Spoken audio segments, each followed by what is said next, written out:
Hello everyone, and welcome back to our channel, Forever in Memory. In this video, we'll be honoring American celebrities who have passed away today and in recent days, along with other notable figures from around the world.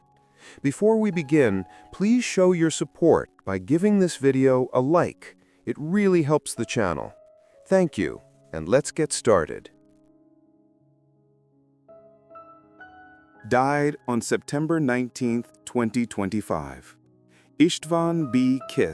76 years old, was a Hungarian artistic gymnast, best known as a member of the men's team at the 1972 Munich Olympics, where he competed in 8 events and helped Hungary to 8th in the team all-around.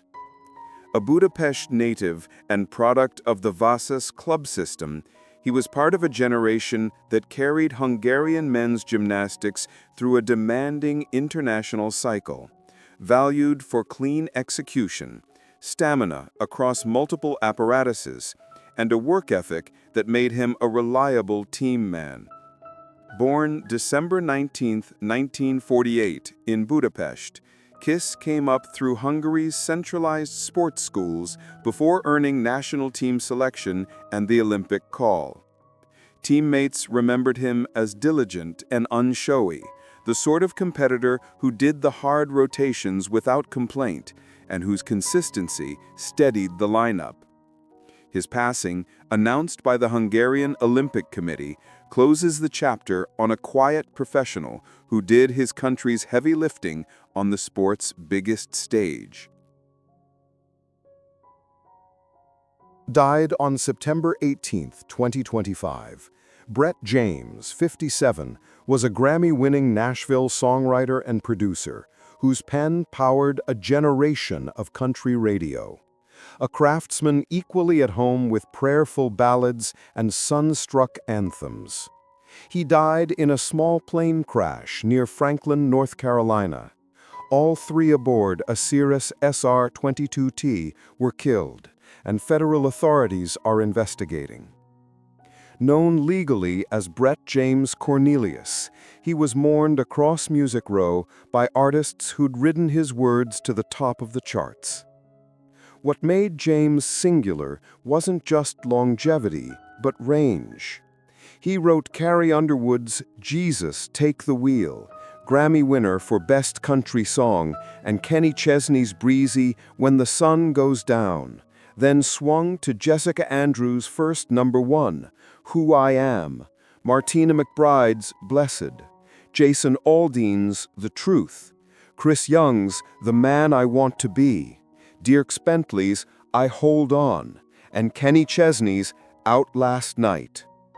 His catalog stretched beyond country, cuts for Kelly Clarkson, Backstreet Boys, Bon Jovi, and more, and his mantle carried 2 ASCAP Country Songwriter of the Year titles, 2006, 2010, and induction into the Nashville Songwriters Hall of Fame, 2020.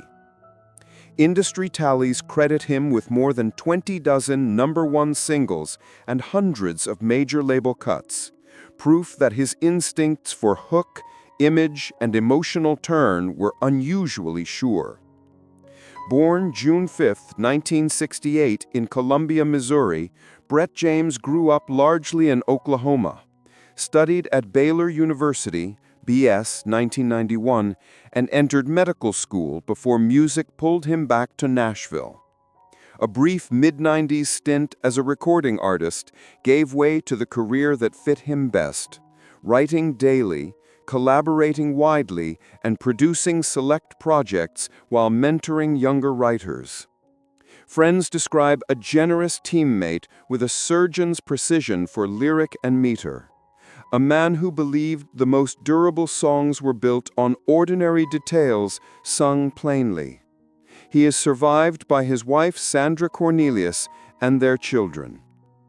In an industry that prizes novelty, Brett James made the familiar feel newly true, again and again.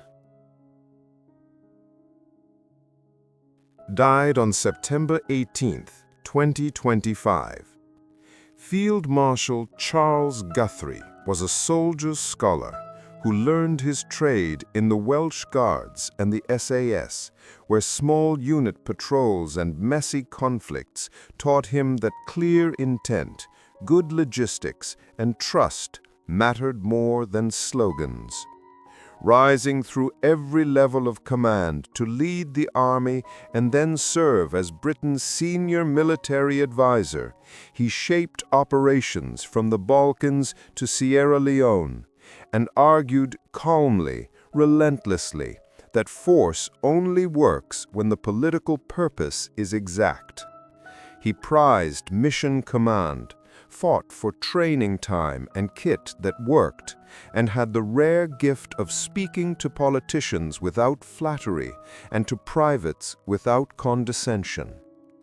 After leaving uniform, he stayed in the public square as a crossbench peer and mentor, pressing for ethical standards in detention and interrogation, realism in procurement, and proper care for veterans and families.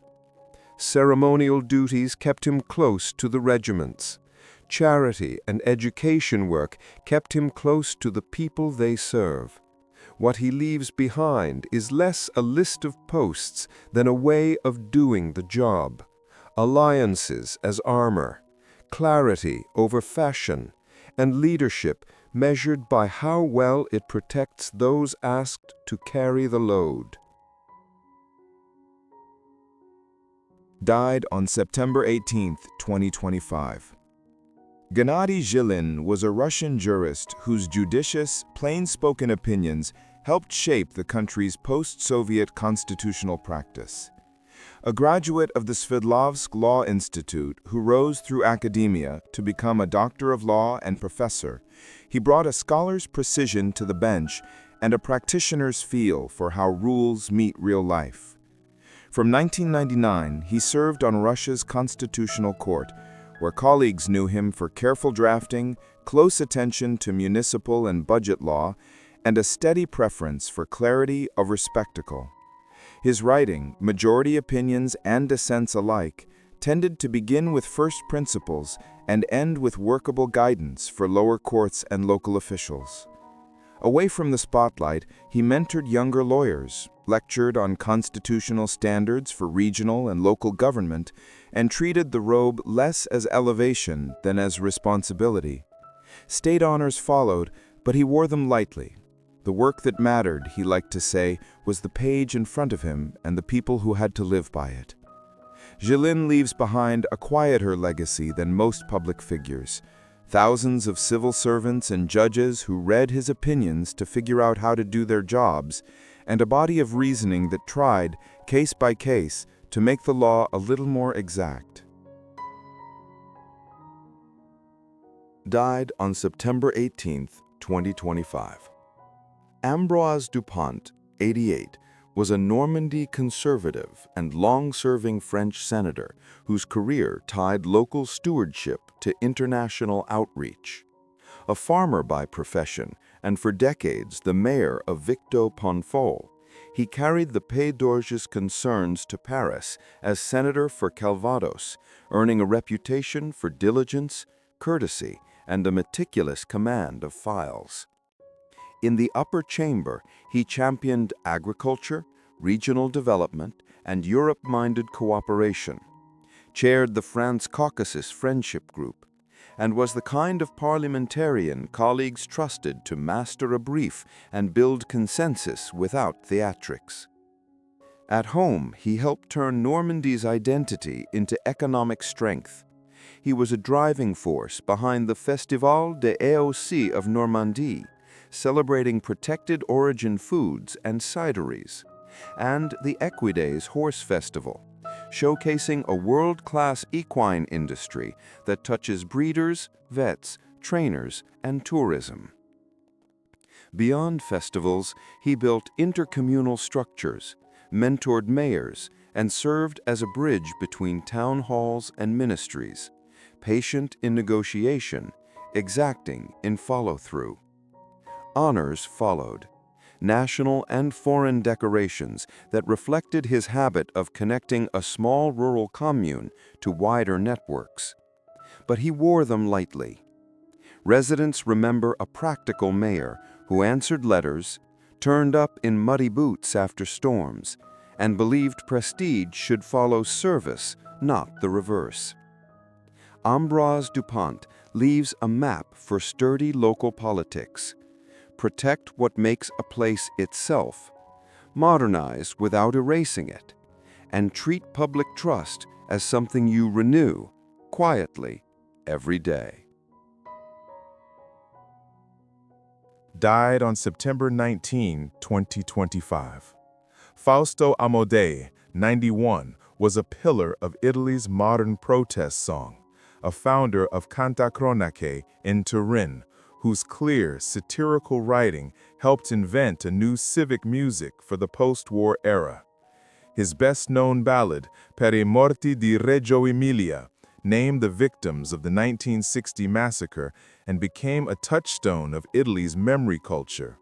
Its plain melody and Brossen's tinged irony set the template for a generation of engaged cantatori.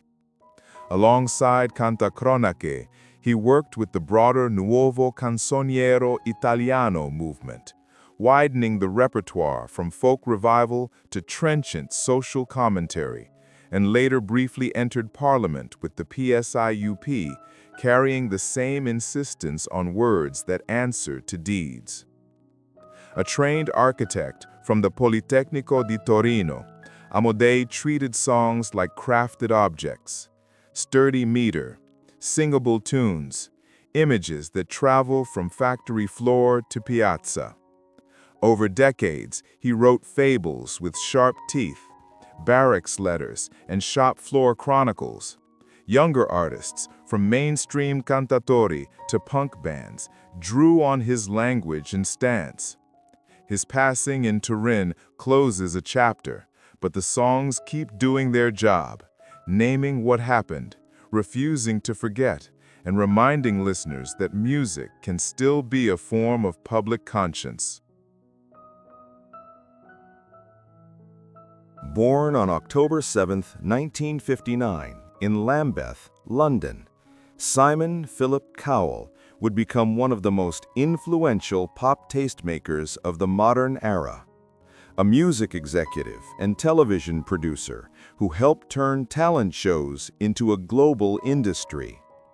He's best known as the driving force behind the Idol, X Factor, and Got Talent franchises, and as the sharp-tongued judge whose blunt critiques became a pop culture ritual.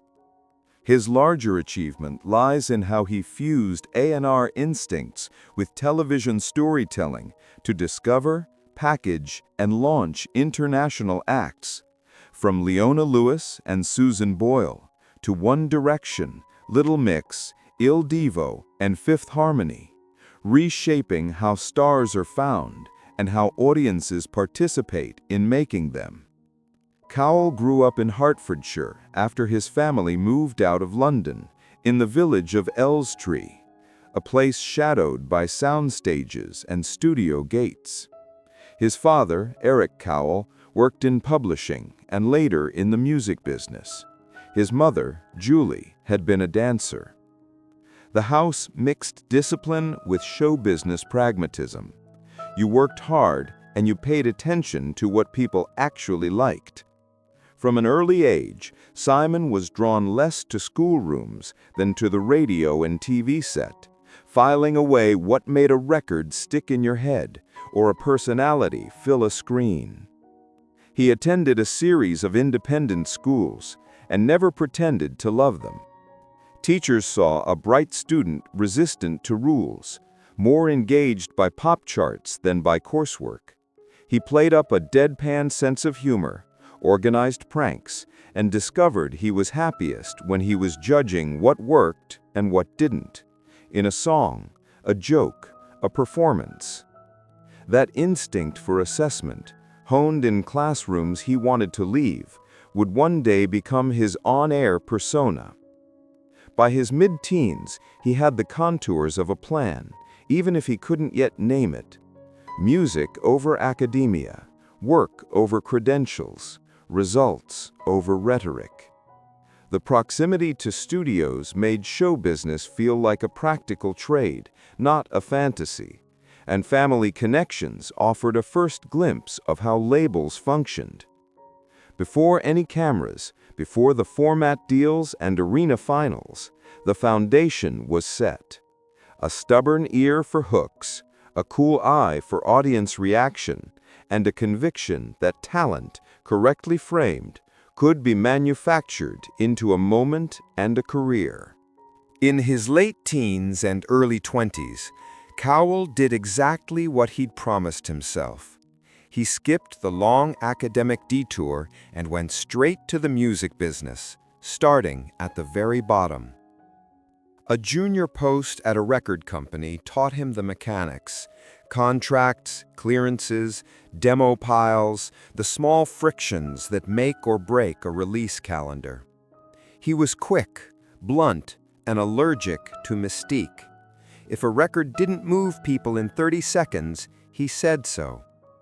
Those habits followed him when he left the safety of a big office for the gamble of independent labels, where budgets were thin and the only proof that mattered was a ringing phone from radio.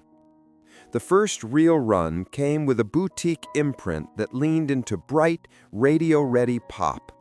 He paired himself with writers and producers who understood hooks, signed performers who could sell a chorus with a grin, and learned how to make small money behave like big money. Targeted press, the right TV slot, sleeves that popped on a shelf. Sanita's high-gloss singles were the calling card, fizzy, unashamed, and built for chart oxygen. And they taught him an enduring lesson. When you know the audience, you can engineer delight rather than wait for it by accident. Then the market turned and the bottom fell out. Distribution shifted, a run of bets went cold, and the company folded. Cowell was suddenly on the wrong side of the ledger. Back home, bills stacked, pride dented. The setback hardened rather than softened his instincts. When he returned to a major label as an A&R fixer, he brought a new rulebook: tie records to stories people already love and meet audiences where they live. That meant novelty and nerve as often as it meant artistry. He chased TV tie-ins and brand crossovers. He pushed unlikely stars into the studio. He didn't flinch at covers if the timing and casting were perfect. A pair of actors from a primetime drama were coaxed into recording an old standard, and the resulting single became a phenomenon. Children's television mascots turned into seasonal chart toppers. Purists scoffed, the charts didn't. Underneath the showmanship was a cold, clear process. Cowell tested songs in living rooms, not boardrooms. He watched how choruses played with non-fans. He cut bridges that slowed the pulse. He surrounded himself with arrangers who could make a key change feel like a fireworks cue, and with publicists who knew how to turn a Tuesday booking into a Saturday headline. At the same time, he kept one foot in traditional pop development, backing vocal groups whose harmonies felt both classic and current, and boy bands calibrated to the appetite of radio and schoolyards alike. He wasn't pretending to discover authenticity in a vacuum. He was designing products that fit the moment and then pushing the moment to fit the product. By the end of this climb, Cowell had two crucial assets: a reputation for making hits from unlikely ingredients and a sixth sense for how television could supercharge music. He'd learned to task as much as he'd learned to produce, to script a public arc as much as a studio session. The next step, building talent shows that fused all those skills into a weekly national ritual, wasn't a leap so much as the inevitable shape of everything he'd been practicing. By the early 2000s, the plan snapped into focus. Put A&R on television. Pop Idol arrived first, then American Idol, with Cowell cast as the brutally honest judge who said what the industry was thinking. The role wasn't an act so much as a distillation, quick diagnostics, no padding, a fixation on songs that work. He understood that a live results show is just a record release with cameras, and he built the beats accordingly. Auditions as character casting, weekly themes as product testing, finales as launch days. Artists who could carry that pressure, Kelly Clarkson, Leona Lewis, Carrie Underwood, were propelled from stage to charts in a single motion, proving that TV could be an A&R engine rather than a sideshow. As the empire expanded, he built infrastructure to match. Psycho became a pipeline from Saturday night television to Monday morning offices. A&R, publishing, touring, brand deals, so momentum never cooled between episodes. He could be unsparing in edits and single choices, but the goal was consistent. Songs first, stories second, ego last. When the model needed recalibration, he adjusted in public.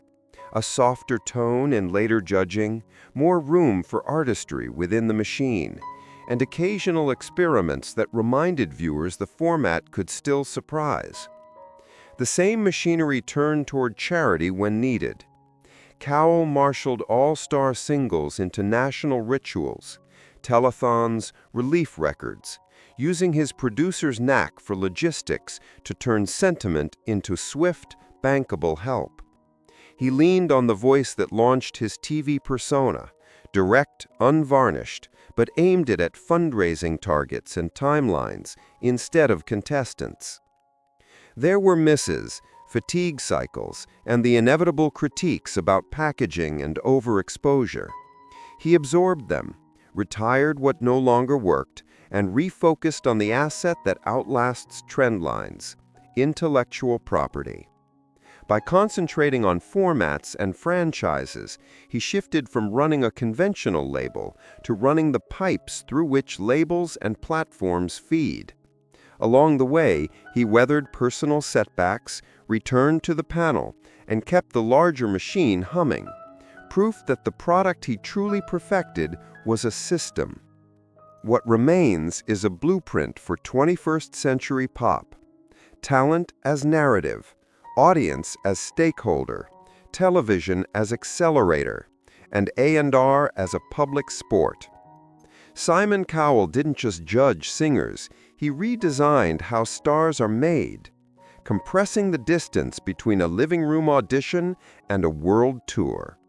His legacy is visible every weekend in studios from Manila to Manchester.